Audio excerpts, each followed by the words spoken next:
I'm Dave. I'm William. And this is the Digital Marketing Lab podcast. No fluff, just straight advice for business SEO and digital marketing. What you can expect in the next 10 minutes is an overview of SEO. We're starting at zero or you're further along. If you don't even know what SEO is, we're going to try to help you starting from the top. What is SEO and how it can help your business? Let's start with the quote of the day today. It comes from Matt Ridley, and it says, "Self-sufficiency is just another word for poverty." Love it. And I think that's crucial in business because no one's a one-man band. No one can do it all. Especially when it comes to the new online world. A lot of people want to make you think that you could do it all yourself, but you have to learn from someone. There's someone out there who's doing it better than you already. So why not learn from mistakes that have already been made? SEO, what is it to you? Okay, so, I get really annoyed when I see people say, SEO's dying, SEO is tricky, SEO is just a strategy. And for me, when I hear the word search engine optimization, I'm thinking content and backlinks.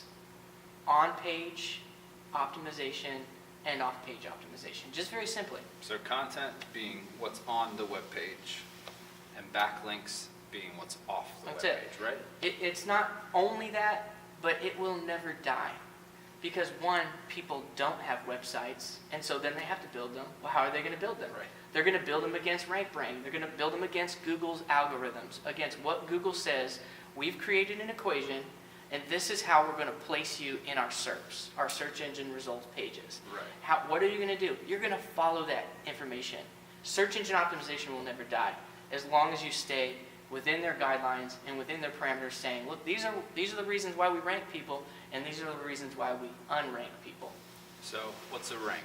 If I've got a business, I want to have a good rank. Okay, so there are many different definitions for rank. One, you could be talking about, a domain rating or a URL rating. When I was using the word rank, I meant, if I search for black hat, am I in that SERP? Am I in that result? When Google, I search black hat in Google, did I pop up for black hat? Well, probably not. That's going to be a pretty difficult one to pop up for, I imagine. So it's just like if I had a business 20 years ago and I register my business and it's in the phone book, in the yellow pages, when someone looks for a plumber or a roofer, and I want to make sure my name I'm going to call myself AAA plumber. Right, because I'm at the top of the I want to be above list. A, I want to be of AA, Right. I want to be AAA plumber. Right, and just like phone books, you can run ads, right? Yep. In the phone book, you can do that just like that on search results. So you can run ads on the search results. Google AdWords, Google has a whole network of ways you can run ads. When we're talking about ads, we're not talking about search engine optimization. We're talking about search engine marketing. SEM is completely different than SEO. Right. And so YP has YP.com has the same thing that they did in the Yellow Book. You can buy ads with them, or they're going to ask you to spend money with them, and then they're going to spend that money with themselves and rank you in their own directory. It's not like they're going to spend some of that money and get you to rank in Google. Right. They're going to take that money to themselves. Google does the same thing. Google's going to sell you ads, and they're going to sell them to themselves and sell you ads in the Google search. It's a short game versus a long game, right? It's a short game, absolutely. Yeah. So if you're working on your rank, instead of spending money, short-term dollars on an ad, you're actually spending long-term dollars to get you gradually higher up the chain on search results, right? Yeah, there's two different food chains, really, and you could even say there's three different food chains. One would be paying for certain ads, and for different keywords that people might search that would get people to call my phone number or come to my website. That's the short game. If I need phone calls, if I'm kicking off my business and I need to get cash flow now, I might run some SEM, some Google AdWords. But this conversation that we're going to have over the next months, it's mostly going to be dominated by organic searches. And organic searches eventually lead to snippets and features, and lead to a massive amount of traffic. Right. That turn into conversions if it's done right. It's building the house versus just throwing a tent up and trying to sell stuff fast. You got it. Okay. Yeah. All right. Let's talk about the action item of the day, NAP. What does it stand for? Name, address, phone, NAP. Okay. And it's even longer than that, NAPWC. Okay. The main thing is NAP. And so name, address, phone. You're going to want to start with your Google business page, google.com/business. Okay. You're going to create a business page right there. It's very streamlined. And then they're going to send you a postcard. You're going to send it back, and you're going to basically, once you claim that page for your business, you're going to then optimize it.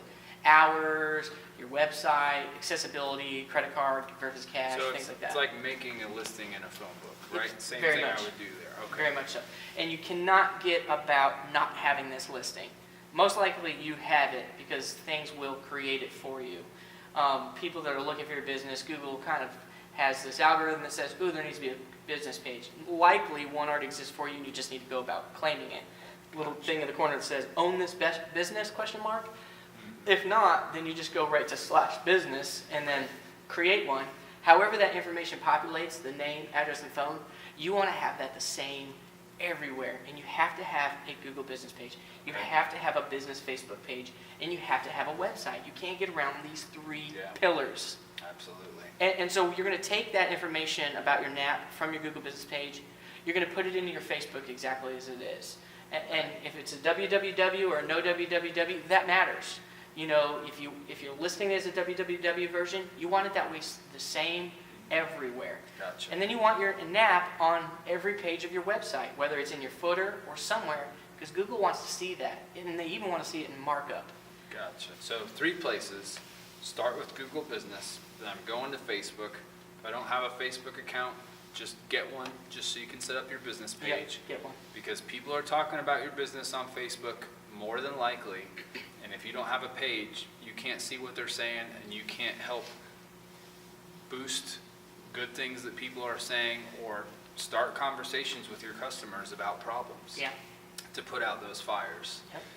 And then the last thing, on the website. It's got to be on every page of my website so that I know that Google's reading it and so that I'm showing up in that digital phone book in a higher position when people go to look for my service. That's right.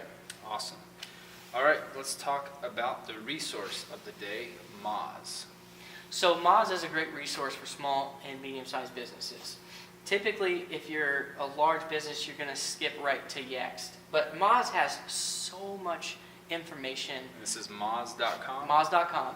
They have so much free literature, information over the ranking factors, over how you get ranked, over what things are considered good, what things are considered risky, what things are just blatantly abuses. Like, for instance, people used to cloak sites. They'd have one site show up to, one site it's looking like one site, but another site, a completely different site shows up. People also used to have text that was the same color as the background of the site. So they'd have all this text that's loaded in the website, but only the bots could see it. Right. And so it was just these little stupid tricks that SEOs were abusing. Another thing, they're just creating pages, and I see SEOs do this daily, creating pages of just straight nonsense content, and they're just stuffing it with keywords. Right. And so things like that, these are what we call bad techniques. There's plenty of algorithm changes that have called these bad techniques. Moz will tell you. Yeah. Moz will tell you what's good, what's in, what's changed.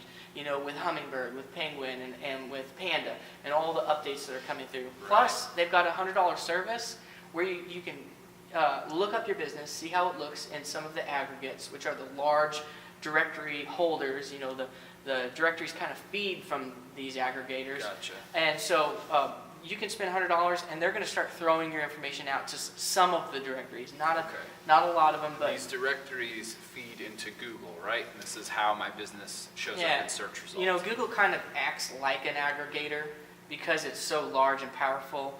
So it's not a true aggregator per se, but it kind of acts like one. Gotcha. And so things come to the Google business page for information, so it acts like an aggregator. Okay. So $100, and it's $100 a year? Is that $100, right? it's an annual, $99 a year. It's the Okay. Moz local. It's the smallest package they have. If you're 1 to 3, 4, 5 locations, that's what you're going to want. You're going to want it per location. Because you have to have a unique NAP per location. You can't use one phone line for 3 businesses, for 3 locations. And we've seen that plenty of times. Oh man, it screws everything up. Yeah, you can't, even if you've got one phone, you've got to have a different phone number. Got to have a different phone number. number. Have different locations, or it's really going to mess you up online, Yep. for sure. They're not even a sponsor of the show. But that's it. I'm Dave. I'm William. And this is the Digital Marketing Lab podcast.